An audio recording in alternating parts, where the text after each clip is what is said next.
जय श्री कृष्णा। राधे राधे। गरुड़ पुराण के अनुसार मरने के बाद का सफर कैसा होता है। हिंदू पुराणों में कई ऐसी चीजें हैं जिसे किसी ने देखा तो नहीं है, लेकिन फिर भी उसके मिले कुछ सबूतों और बूढ़े बुजुर्गों की बातों से इन पर लोगों का विश्वास है। ऐसे बहुत चीजों के बारे में आपने भी कहीं ना कहीं सुना और फिर काल्पनिक तौर पर देखा भी होगा। तो इन्हीं में से एक यमराज का यमलोक, जिसे पुराणों में नाम दिया है इसे यमलोक। तो आज हम आपको अपने इस यमलोक के बारे में ही बताएंगे। हम जो भी आज बताने जा रहे हैं उसका आधार सिर्फ गरुड़ पुराण ही है। जी हाँ, साइंटिफिकली यह बात तो सच है कि कौन जानता है या किसने देखा है कि मरने के बाद आत्मा कहाँ जाती है या कहाँ नहीं जाती है। वो तो मुर्दा ही बता सकता है, लेकिन वो बताएगा भी कैसे। जी हाँ, विज्ञान भी आत्मा को मानता है और ये साबित भी कर चुका है। बस फर्क इतना है कि वो इसे एक एनर्जी या ऊर्जा बोलते हैं और हम आम लोग इसे आत्मा या रूह मानते हैं। तो इन्हीं रूह की एक ऐसी दुनिया के बारे में बताएंगे जहां पर पापी आत्माओं को उनके किए गए पापों के अनुसार, मतलब गरुड़ पुराण के अनुसार यमलोक में यातनाएं दी जाती हैं और यातनाएं भी ऐसी कि सुनकर रूह कांप उठे। और गीता में भगवान श्री कृष्ण ने कहा है कि संसार का सबसे बड़ा सत्य यही है कि कोई भी व्यक्ति खुद को मरता हुआ नहीं देखता है, क्योंकि दूसरों को मरता हुआ देखता है तो उसे कुछ पल के लिए ही दुख होता है। उस समय वह घबराता भी है कि उसे भी एक दिन मरना होगा। हाँ, और मौत कब दबे पांव आकर किसे ले जाए यह तो कोई भी नहीं जानता है। गरुड़ पुराण में भगवान विष्णु ने जीवन को पानी में रखे एक कच्चे घड़े के समान कहा है, जो पल पल पानी में घुलता जाता है और कब पानी में पूरी तरह से घुलकर नष्ट हो जाए कहा नहीं जा सकता। हर जीव, चाहे वह पशु हो या मानव, सभी को एक दिन शरीर त्याग कर परलोक जाना ही पड़ता है। परलोक का सफर बड़ा ही कष्टकारी और दुखद होता है। मरने के बाद का सफर जीवन और मृत्यु के समय के भयंकर कष्ट से भी भयंकर है, जिसके बारे में गरुड़ पुराण और कंठोपनिषद में बताया गया है। यमलोक में वही आत्माएं घसीट कर लाई जाती हैं जो पापी होती हैं, जिन्होंने बहुत पाप किया होता है और जो गरुड़ पुराण के अनुसार उन्हें दोषी पाई जाती हैं, उन्हीं को ये यातनाएं दी जाती हैं। यमलोक के देवता यमदेव यानी यमराज हैं। गरुड़ पुराण कहता है कि किसी व्यक्ति की मृत्यु आनी होती है तब यम के दो दूत पहले से ही व्यक्ति के आसपास पहुंच जाते हैं। आत्मा जैसे ही शरीर से निकलती है और जीव आत्मा को एक नई ही दुनिया नजर आने लगती है। यम के दूत जीव आत्मा को अपने पास में बांध लेते हैं और अपने साथ यमपुरी लेकर चलते हैं। यम के दोनों दूत बड़े ही डरावने और क्रूर हैं और जिन रास्तों से वह जीवात्मा को लेकर जाते हैं वह और भी खतरनाक हैं और बहुत ही दुखदाई हैं। पुराण के अनुसार धरती से जब आत्मा यमपुरी के लिए चलती है तो उसे 16 गांवों का सफर तय करना होता है। जीवन में अपने कर्म के अनुसार मनुष्य को इन सभी गांवों में अलग अलग प्रकार से अपने कष्टों का सामना करते हुए अंत में यमपुरी पहुंचना होता है। यमपुरी के इन गांवों के नाम हैं सौम्यपुर और सौर्यपुर, गंधर्वपुर, सैलगांव, क्रोचपुर और विचित्र भवन, ब्रह्मपदपुर, दुखपुर और नानाक्रंदपुर, सुसप्त भवन, रौद्रपुर, पायो वर्षणपुर और सीतागढ़पुर और बहुभीषितपुर। यमपुरी के इन गांवों में आत्मा ऐसे तड़पती हैं जैसे भगवान विष्णु ने गरुड़ से कहा है कि इन गांवों के मार्ग में ना तो विश्राम के लिए कोई भी वृक्ष की छाया है और ना कहीं भोजन का प्रबंध है जिससे कि जीवात्मा को राहत मिले। मार्ग में प्रलय काल के समान कई सूर्य चमकते हैं जिससे पिंड से बना शरीर तड़पता रहता है। पीने के लिए जल की यहाँ एक बूंद भी मार्ग में कहीं भी उपलब्ध नहीं है। इस मार्ग में एक असीपत्र नाम का वन है। इस वन में कौआ, उल्लू, गिद्ध, मधुमक्खी, मच्छर तथा कई जगह जंगल की आग है। इन सभी से पीड़ा पाते हुए प्रेत आत्मा कभी मलमूत्र एवं रक्त के कीचड़ में गिरती है तो कभी अंधेरे कुएं में छटपटाती है।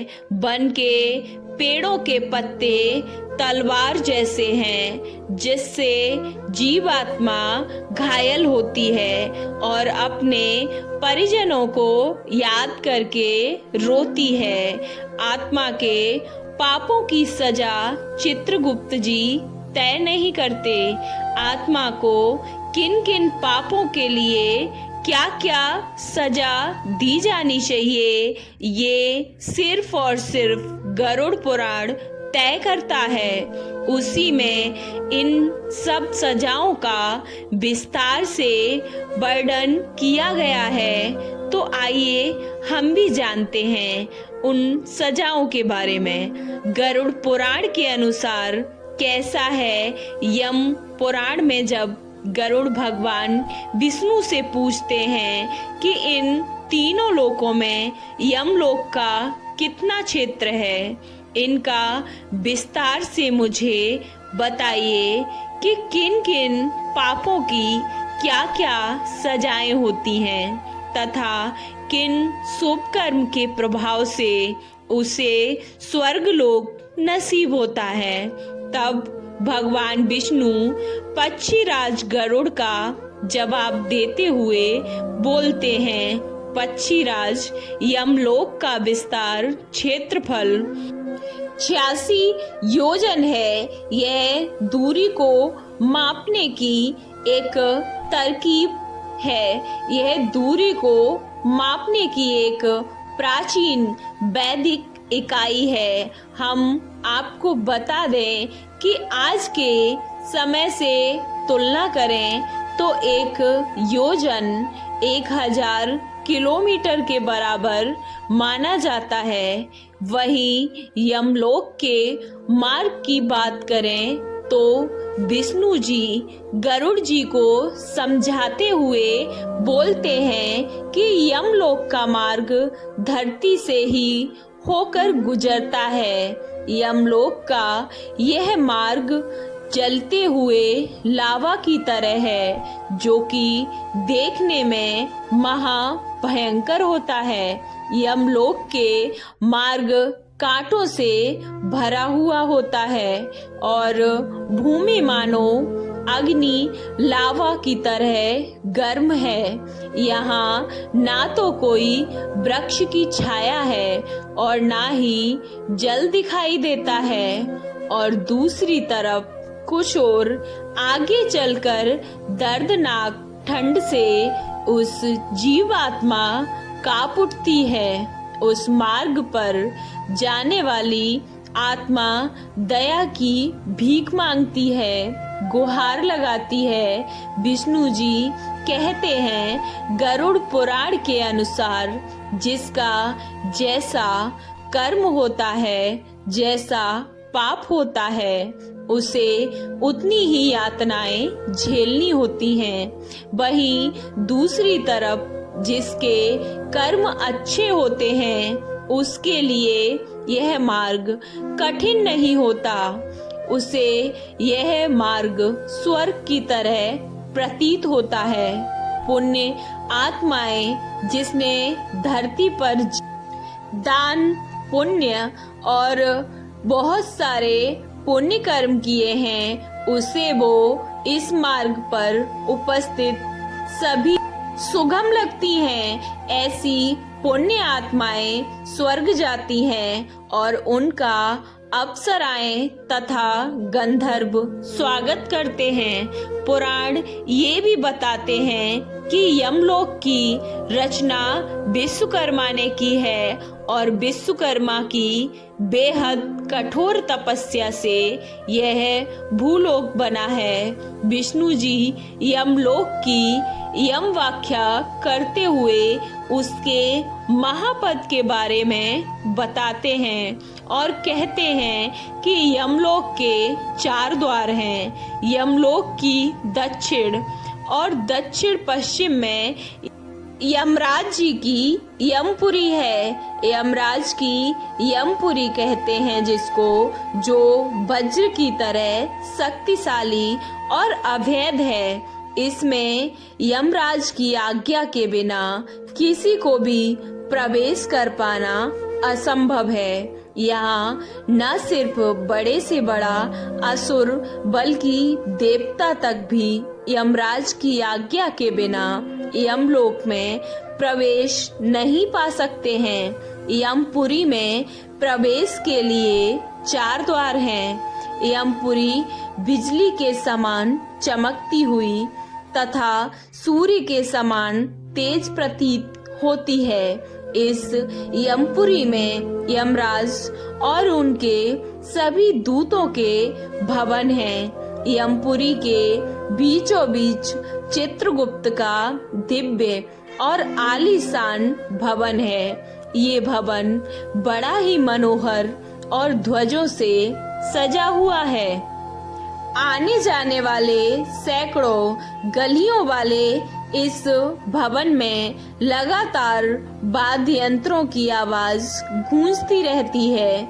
इस भवन में सैकड़ों जलते हुए दीपक भवन की शोभा और भी बढ़ाते हैं। यह भवन में परम मुक्ता मड़ियों से बना हुआ एक सिंहासन है, जिस पर बैठकर चित्रगुप्त जी सभी प्राणियों के कर्मों का लेखा जोखा लिखते हैं। यमराज का महल, इसके बाद भगवान विष्णु गरुड़ को यमराज के महल के बारे में बताइए कहते हुए कहते हैं कि यमराज का भवन सोने के समान चमक वाला है।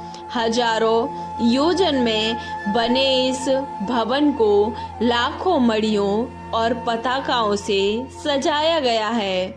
500 योजन में हजारों खम्भों के ऊपर यह भव्य महल बना है। साथ ही साथ लगातार बजने वाली ध्वनियां इस महल को संगीतमय बनाती हैं। इसके साथ साथ यमराज की सभा और उनके सिंहासन का वर्णन भी विष्णु जी ने किया है, जिसे गरुड़ पुराण में विष्णु जी से यमराज का मंदिर भी कहते हैं। और इस मंदिर में शंखों की ध्वनि के लिए ठंडी हवा बहती है। इस मंदिर में घंटे और नागरों की ध्वनि हमेशा ही गूंजती रहती है। यहाँ पर एक अलग अलग प्रकार के फूल हजारों की मात्रा में लगे हैं, जो पूरे भवन को खुशबूदार रखते हैं। शीतल और गर्म हवा यहाँ दोनों प्रकार जल प्रवाहित होते रहते हैं। 10 योजन के नीले बादलों के समान यहाँ पर एक सिंहासन पर स्वयं धर्मराज यमराज विराजमान होते हैं। उनके मस्तक पर बेहद ही आकर्षक मुकुट सजा रहता है और यमराज के चारों ओर अप्सराएं तथा गंधर्व उनकी सेवा में हमेशा ही वहाँ उपस्थित रहते हैं। इस मंदिर में यमराज की सभा लगती है। गरुड़ पुराण के अनुसार इस मंदिर में वही जीवात्मा जा सकती हैं जो धर्म के मार्ग पर चलती हों, कभी असत्य ना कहती हों, शांत स्वभाव की हों और व्रत पूजा, दान पुण्य और अच्छे कर्म करती हों। ऐसे जीवात्माओं को ही यमराज की सभा का हिस्सा बनने का सौभाग्य मिलता है।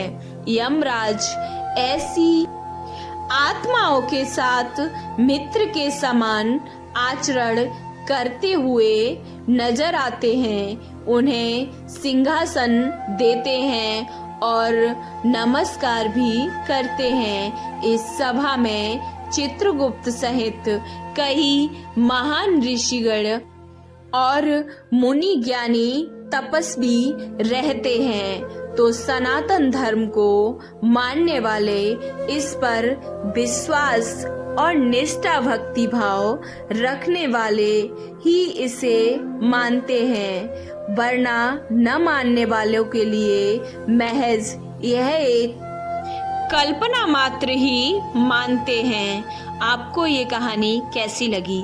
अच्छी लगी तो वीडियो को लाइक, चैनल को सब्सक्राइब करना ना भूलें और कमेंट बॉक्स में जय श्री कृष्णा अवश्य लिखें। जय श्री कृष्णा, राधे राधे।